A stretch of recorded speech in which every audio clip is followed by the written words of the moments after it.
সেনাবাহিনীর lieutenant general Kamrul Pakistan থেকে ঘুরে এলো। পাকিস্তানের সাথে দ্রুত একটা সামরিক চুক্তি হবে। দেশপ্রেমিক বাংলাদেশী দেশে বিদেশে যে যেখানে আছেন, আসসালামু আলাইকুম। গত 17ই সেপ্টেম্বর সৌদি আরব এবং পাকিস্তানের মাঝে স্বাক্ষরিত হয়ে গেল ঐতিহাসিক সামরিক চুক্তি। অথচ পাকিস্তানের সাথে বাংলাদেশের একটা ঐতিহাসিক সম্পর্ক থাকার পরেও এবং এত প্রচেষ্টার পরেও কেন বাংলাদেশ পাকিস্তানের সাথে সামরিক চুক্তি করতে ব্যর্থ হচ্ছে? কে বা কারা এই চুক্তি করতে বাধা দিচ্ছে? গত 9ই সেপ্টেম্বর ইসরায়েল কাতারে আক্রমণ করে বসে এবং সাথে সাথেই ইরান কাতারকে এবং সৌদি আরবকে পরামর্শ দেয় একটি জোট তৈরি করতে। তার মাত্র 8 দিন পরেই 17ই সেপ্টেম্বর সৌদি আরব এবং পাকিস্তান একটা সামরিক চুক্তি করে। পারমাণবিক সহায়তাও এই চুক্তির অংশ। যদি সৌদি আরব অথবা পাকিস্তানকে কেউ আক্রমণ করে বসে, তবে দুটি দেশেই সেই আক্রমণকে নিজের দেশের উপরে আক্রমণ হিসাবে দেখবে এবং সেই রকম ব্যবস্থা গ্রহণ করবে। সৌদি আরব এবং পাকিস্তানের সম্পর্ক অনেক পুরনো। 1947 সালে ভারত পাকিস্তান ভাগ হওয়ার পর থেকেই সৌদি আরব পাকিস্তানকে সহায়তা করে। বিশেষ করে 1965 সালের যুদ্ধে তদানীন্তন পাকিস্তানের গ্রুপ ক্যাপ্টেন সাইফুল আজম উনি ভারতের একটি যুদ্ধবিমানকে ধ্বংস করে। তাছাড়াও 1973 সালে আরব ইসরায়েল যুদ্ধেও উনি ইসরায়েলের 4টি যুদ্ধবিমান ধ্বংস করেন। এছাড়াও 1979 সালে যখন পবিত্র মক্কা ঘেরাও করে কিছু বিচ্ছিন্নতাবাদী বা উগ্রপন্থী, তখন পাকিস্তান সেনা পাঠিয়ে সহায়তা করে। তাছাড়াও পাকিস্তান সৌদি আরবকে ইয়েমেনের যুদ্ধেও সহায়তা করে। ইমরান খানের সময় পাকিস্তানের অর্থনৈতিক মন্দায় সৌদি আরব $6 বিলিয়ন ঋণ সহায়তা দান করে। তাদের মাঝখানে সম্পর্কের অবনতিও হয় মাঝে মাঝে, কিন্তু বৃহত্তর স্বার্থে সৌদি আরব এবং পাকিস্তান সর্বদাই একসাথে ছিল। কিন্তু কাতারে আক্রমণের পরে সৌদি আরব এবং আরব দেশগুলো বুঝতে পারছে যে যুক্তরাষ্ট্রকে আর বিশ্বাস করা যায় না। তাই তারা পারমাণবিক শক্তিধর পাকিস্তানের সাথে সামরিক চুক্তি করেছে এবং এই চুক্তির অধীনে আরো ধীরে ধীরে অন্যান্য দেশও আসবে এবং এই মধ্যপ্রাচ্যের এই যে সামরিক জোট পাকিস্তানের সাথে, এর সাথে আরো অনেক দেশ অংশগ্রহণ করবে ভবিষ্যতে এবং এটা আরো শক্তিশালী হবে। কিন্তু বাংলাদেশ কোন ষড়যন্ত্রের মুখে পড়ে, কার চাপে এরকম সুন্দর একটি সুযোগ হাতছাড়া করছে? হাসিনা পালানোর পর থেকেই পাকিস্তান 2 হাত বাড়িয়ে বাংলাদেশকে বুকে টানার চেষ্টা করছে এবং বিভিন্ন ধরনের সামরিক এবং বাণিজ্যিক চুক্তি করার চেষ্টা করছে। কিন্তু আমরা দেখতে পাচ্ছি দেশের ভেতরের যে ভারতীয় দালালরা, তারা ভারতের উস্কানিতে এবং ভারতের বুদ্ধিতে এই প্রচেষ্টায় বাধা দিয়ে যাচ্ছে ক্রমাগত, কিন্তু আমরা তা মেনে নিতে পারি না। এই বছরের শুরুতেই সেনাবাহিনীর লেফটেন্যান্ট জেনারেল কামরুল পাকিস্তান থেকে ঘুরে এলো। তখন আমরা অনেক আশাবাদী হয়েছিলাম যে পাকিস্তানের সাথে দ্রুত একটা সামরিক চুক্তি হবে। 23শে আগস্ট বাংলাদেশে ঘুরে গেলেন পাকিস্তানের উপপ্রধানমন্ত্রী এবং পররাষ্ট্রমন্ত্রী মোহাম্মদ ইসাক দার। এর আগে ঘুরে গেছেন পাকিস্তানের বাণিজ্য মন্ত্রী জাম কামাল খান। কিন্তু আমরা যত আশাবাদী হয়ে উঠেছিলাম যে পাকিস্তানের সাথে খুব দ্রুত একটা সামরিক চুক্তি হতে যাচ্ছে, কিন্তু আমরা দেখলাম হতাশ হয়ে তা আস্তে আস্তে শীতল হয়ে গেল। কিন্তু ডক্টর ইউনূসের কি হলো? যেই আশা এবং আকাঙ্ক্ষা নিয়ে এতগুলি প্রাণের বিনিময়ে ডক্টর ইউনূসকে এখানে বসানো হয়েছিল, উনি জাতির সাথে বেইমানি করছেন। উনি হঠাৎ করেই এই 1500 ছাত্রছাত্রী জনতা শহীদদের সাথে এবং আহতদের সাথে এবং জাতির সাথে বেইমানি করে পশ্চিমা তথা যুক্তরাষ্ট্রের কথায় উঠছেন আর বসছেন। পৃথিবীর অন্যান্য দেশ যখন যুক্তরাষ্ট্রে যাচ্ছে ট্রাম্পে পা ধরতে, বাণিজ্য কর কমাতে, সেখানে এটাকে বিশ্বাস করা যায় যে যুক্তরাষ্ট্রের প্রতিনিধি বা দল বাংলাদেশে আসছে সেই বাংলাদেশের উপর আরোপিত কর কমানোর জন্য? আসলে আড়ালে কি চলছে? আমরা ভারত থেকে মুক্ত হয়ে আমরা যুক্তরাষ্ট্রের গোলামি বরণ করতে পারি না। এই বাণিজ্য কর আলোচনার আড়ালে চলছে বড় ষড়যন্ত্র। মানবিক করিডোর আরাকানের মাঝখানে দেওয়ার চেষ্টা চলছিল, তা আবার তোড়জোড়ের মাধ্যমে চলছে এবং সেই বিষয়ে অনেক চুক্তি গোপনে স্বাক্ষরিত হচ্ছে। এখন চলুন তো আমরা বাংলাদেশ আর পাকিস্তানের মাঝখানে একটু সামান্য তুলনা করি। বাংলাদেশের অর্থনীতি পাকিস্তানের থেকে অনেক ভালো, কিন্তু বাংলাদেশের সামরিক শক্তি পাকিস্তানের তুলনায় অনেক দুর্বল। বিশেষ করে পাকিস্তানের তাদের সামরিক যেই কারখানা কলকারখানা আছে তা অনেক, কিন্তু বাংলাদেশের সেই তুলনায় সামরিক কলকারখানা অত্যন্ত সীমিত। এবং সবচেয়ে বড় যেটা আপনারা জানেন সেটা হচ্ছে পাকিস্তানের পারমাণবিক শক্তি। পাকিস্তান একটি পারমাণবিক শক্তি, কিন্তু বাংলাদেশ তা নয়। আচ্ছা, আমরা তাহলে একটু দেখি যে পাকিস্তান এবং বাংলাদেশ সামরিক এবং বাণিজ্যিক যে জোট বা এই চুক্তির মাধ্যমে আমরা কিভাবে লাভবান হতে পারি। প্রথম এবং সবচেয়ে গুরুত্বপূর্ণ বিষয় হচ্ছে ভারতের দাদাগিরি বন্ধ হয়ে যাবে। দ্বিতীয়, বাংলাদেশ থেকে ভারতীয় সমস্ত গোয়েন্দা বা রয়ের গোয়েন্দা তারা ক্রমে ক্রমে পালাতে বাধ্য হবে, বাংলাদেশ ছাড়তে বাধ্য হবে। এবং একই সাথে বাংলাদেশে থাকা ভারতীয় দালালরা হয় সরে যাবে আর নয়তো চেপে যাবে। সময়ের সাথে তাদের মাঝখানে পরিবর্তন আসবে। বাংলাদেশে উন্নত সামরিক কারখানা গড়ে উঠবে। চতুর্থ, বাংলাদেশের আমদানি এবং রপ্তানিতে, বিশেষ করে আমদানিতে ভারতের উপর নির্ভরশীলতা কমবে।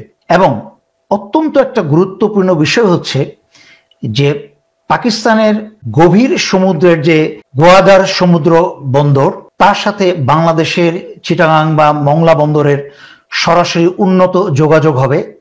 একই সাথে যে চীন পাকিস্তান যে ইকোনমিক করিডোর আছে তার সাথে বাংলাদেশ যুক্ত হবে। এইটার গুরুত্বটা আমি আপনাদেরকে পরবর্তী স্লাইডে বুঝাবো যে এটা কতটুকু গুরুত্বপূর্ণ। আপনারা খেয়াল করে দেখেন যে এই ম্যাপের সর্ববামে যে গোয়াডার পোর্ট পাকিস্তানের, তার সাথে চীনের একটা প্রায় $65 বিলিয়ন খরচ করে চীন পাকিস্তানের একটা রাস্তা তৈরি হচ্ছে, যা হচ্ছে আর ডানে দেখতে পাচ্ছেন যে লাল রঙের লাল দাগ দিয়ে যে রাস্তাটা দেখানো হয়েছে চীন থেকে মালাকা স্ট্রিট হয়ে বে অফ বেঙ্গলে। এই মালাকা স্ট্রিটটা যদি কখনো কোনো কারণে যদি যুক্তরাষ্ট্র বন্ধ করে দেয়, এবং যেই চেষ্টাই যুক্তরাষ্ট্র এখন ডক্টর মোহাম্মদ ইউনূসের মাধ্যমে করার চেষ্টা করছে যে আরাকান করিডোর করে সেই সমুদ্র বঙ্গোপসাগর, যেটা বারবার ডক্টর ইউনূস বলে সমুদ্র শাসন নিজে না করে উনি যুক্তরাষ্ট্রকে শাসন করতে দিবে, যেন যুক্তরাষ্ট্র এই চীনের মালাকা স্ট্রেইটটা নিয়ন্ত্রণে নিতে পারে। তাতে কি হবে, চীনের যেই 80% সমুদ্র মাধ্যমে যত রপ্তানি হয় তা বন্ধ হয়ে যাবে। তার মানে কি, বাংলাদেশ চীনের একটা প্রকাশ্য শত্রুতে পরিণত হবে এবং বাংলাদেশ শেষ। বাংলাদেশের বন্ধু আর কেউ থাকবে না। সেই জন্য আগেভাগেই চীন এবং পাকিস্তান সেই চীন পাকিস্তান ইকোনমিক করিডোর তারা $65 বিলিয়ন সেটা তৈরি করছে, যেন মালাকা স্ট্রেইট বন্ধ হয়ে গেলেও তারা এই আরব সাগর দিয়ে তারা এর বিকল্প রাস্তা তৈরি করতে পারে। কিন্তু আমরা মালাকা স্ট্রেইট তো বন্ধ করতে দিতেই পারি না, উপরন্তু আমরা পাকিস্তানের সাথে সামরিক এবং বাণিজ্যিক চুক্তি করে আমরা এই চীন পাকিস্তান যে ইকোনমিক করিডোর তার অংশীদার হতে চাই, এবং যে গোয়াডার যেই পোর্ট আছে পাকিস্তানের, তার মাধ্যমে বাংলাদেশের গভীর সমুদ্র বন্দরের মংলা চিটাগাং যত বন্দর আছে তার সাথে আমরা উন্নত যোগাযোগ স্থাপন করতে চাই, এবং তার মাধ্যমেই হবে সত্যিকার অর্থে সমুদ্র জয় বাংলাদেশের জন্য। এবং এই সমুদ্র জয় আমরা যুক্তরাষ্ট্রের মাধ্যমে আমরা কখনোই আশা করতে পারি না। তারা বাংলাদেশে প্রবেশ করে বাংলাদেশকে নিঃস্ব করে দিবে। এক দখলদার ভারতের কাছ থেকে মুক্ত হয়ে আরেক দখলদার যুক্তরাষ্ট্রের অধীনে আমরা যেতে চাই না। সুতরাং যে কোনো মূল্যে আমাদেরকে পাকিস্তানের সাথে সামরিক এবং বাণিজ্যিক চুক্তি করতেই হবে। তাহলে আমরা কি করতে পারি যেন পাকিস্তানের সাথে বাংলাদেশের একটা সামরিক চুক্তি হয়? সেটা অনেক কিছু করতে পারি। তার মাঝখানে কয়েকটা বিষয় আমি আমার নিজের থেকে বলছি। বাংলাদেশে আরো অনেক জ্ঞানী ব্যক্তি আছেন যাদের দেশপ্রেম আছে, সততা আছে, আমি নিশ্চিত তারা আরো ভালো ভালো বুদ্ধি এবং রাস্তা বের করতে পারবে। আমরা যেমন প্রথমত বাংলাদেশের জনগণের, কারণ এই দেশ বাংলাদেশ বাংলাদেশের জনগণের, সুতরাং আমাদেরকে সামাজিক চাপ সৃষ্টি করতে হবে এই ডক্টর ইউনূস সরকারের উপরে। সামাজিক চাপ সৃষ্টি করতে হবে। এই সামাজিক চাপ, এই যে যারা এখন জেনজি আছো, তোমরা যারা ইয়াং জেনারেশন আছো, এই যে যারা তোমরা এনসিপি করছো, তোমরা দল রাজনীতি সব ভুলে যাও। সবার আগে দেশ বাঁচলে, দেশের জনগণ বাঁচলে তোমাদের রাজনৈতিক দলগুলা বাঁচবে এবং আরো শক্তিশালী হয়ে দাঁড়াবে। তাই তোমাদেরকে দেশের স্বার্থ চিন্তা করে, খালি এনসিপি বা দল, নিজের দল নিয়ে হইচই রই রই না করে, তোমরা সবাই একত্রে মিলে, জামাত, শিবির, এনসিপি, সাধারণ জনগণ সবাই একত্রে মিলে এই সরকারের উপরে চাপ সৃষ্টি করতে হবে। পাকিস্তানের সাথে, এই আণবিক বোমার শক্তিধর দেশের সাথে একটা সামরিক এবং বাণিজ্যিক চুক্তি সৌদি আরবের মতো দ্রুত স্বাক্ষর করার জন্য।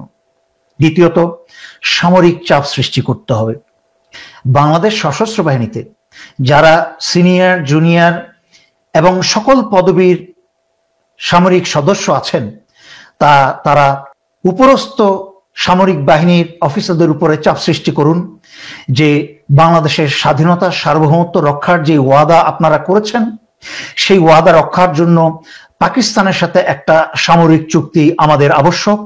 বিশেষ করে ভারতের আগ্রাসনের বিরুদ্ধে টিকে থাকতে হলে আমাদেরকে পাকিস্তানের সাথে একটা সামরিক চুক্তি করতেই হবে। আপনারা বিভিন্ন দরবারে, মিটিংয়ে আপনারা যার যার কমান্ডারদের উপরে চাপ সৃষ্টি করুন, সবাই একত্রে। এখন ভয় পাওয়ার সময় নয়। এবং যেখানেই দেখবেন কমান্ডাররা আপনাদের উপরে কোনো অ্যাকশন নেবে, সেখানেই আপনারা আমাকে জানিয়ে দিবেন। জনতার সামনে উন্মুক্ত করে দিব যে কোন জেনারেল, কোন ব্রিগেড কমান্ডার এবং জেনারেল ওয়াকার করছে কিনা তা আমাকে জানিয়ে দিবেন। আমি পাবলিকের সামনে ওপেন করে দিব, তাদের নাম, ছবি প্রকাশ করে দিব যে তারা দেশ এবং জনতার শত্রু। তারপর কি, একটা অত্যন্ত গুরুত্বপূর্ণ বিষয় হচ্ছে গণসচেতনতা। এই ভিডিওটা দয়া করে দেশের স্বার্থে, জনগণের স্বার্থে বেশি বেশি করে শেয়ার করুন, প্রচার করুন। প্রচার। জনসচেতনতা কিন্তু একটা, যখন সমগ্র জাতি একটা সময় এসে এক কণ্ঠে বলবে যে হ্যাঁ, আমরা পাকিস্তানের সাথে আমরা সামরিক এবং বাণিজ্য চুক্তি করতে চাই, এটা বাংলাদেশের স্বাধীনতা, সার্বভৌমত্বের জন্য এবং অস্তিত্বের জন্য যখন এক দাবি হয়ে দাঁড়াবে, তখন তার সরকার করতে বাধ্য হবে। ডক্টর খলিলের মতো লোকরা পশ্চিমা দেশের যুক্তরাষ্ট্রের কথায় সেই আরাকান মানবিক করিডোর বন্ধ করে জনতার চাপে পাকিস্তানের সাথে সামরিক চুক্তি করতে বাধ্য হবে। বুঝতে হবে, আরব দেশগুলা যারা তেলের খনি, স্বর্ণের খনি নিয়ে বসে আছে এত বছর, তারা নিজের সিংহাসন বাঁচাতে, তাদের রাজত্ব বাঁচাতে যারা পশ্চিমা দেশের গোলামি করেছে, তারাও পর্যন্ত বুঝতে পারছে যে যুক্তরাষ্ট্রকে আর পশ্চিমাদেরকে আর বিশ্বাস করা যায় না। সুতরাং আমরা কি এতটাই বোকা হয়ে গেলাম যে ডক্টর খলিলের মতো লোকের কথায় আমরা পশ্চিমাদের কথায় উঠবার বসবো? না, আমাদের স্বার্থ আমাদেরকে রক্ষা করতে হবে, আমাদের স্বাধীনতা, আমাদের সার্বভৌমত্ব আমাদেরকে রক্ষা করতে হবে। যেভাবে জুলাই আগস্ট 2024-এ আমরা স্বাধীনতা, সার্বভৌমত্ব রক্ষা করেছি, প্রয়োজনে আবার সবাই রাস্তায় নেবে, এই জেনজি মিলে, সমস্ত জনগণ মিলে, এই সবাইকে একত্র হয়ে আমাদেরকে স্বাধীনতা, সার্বভৌমত্ব আবার রক্ষা করতে হবে। মনে রাখতে হবে, এনসিপি কিন্তু এই জেনজির প্রতিনিধিত্ব করে না। তারা এখন ছোটখাটো রাজনৈতিক দলে পরিণত হয়ে গেছে। কিন্তু বাংলাদেশের তোমরা যারা নবীন আছো, যারা তরুণ আছো, বাংলাদেশের তরুণ তরুণী, যুবক যুবতী যারা আছো, যাদের বুক ভরা দেশপ্রেম, যারা দেশের স্বাধীনতা, সার্বভৌমত্ব রক্ষা করতে চাও এবং দেশকে একটা শক্তিশালী জায়গায় দেখতে চাও, তারাই কিন্তু সত্যিকার অর্থে জেনজি এবং তোমরা পাকিস্তানের সাথে বাংলাদেশের সামরিক চুক্তি করতে এই সরকারকে বাধ্য করো। এই বলে আজকের জন্য আমি এখানেই শেষ করছি। ধন্যবাদ। আসসালামু আলাইকুম।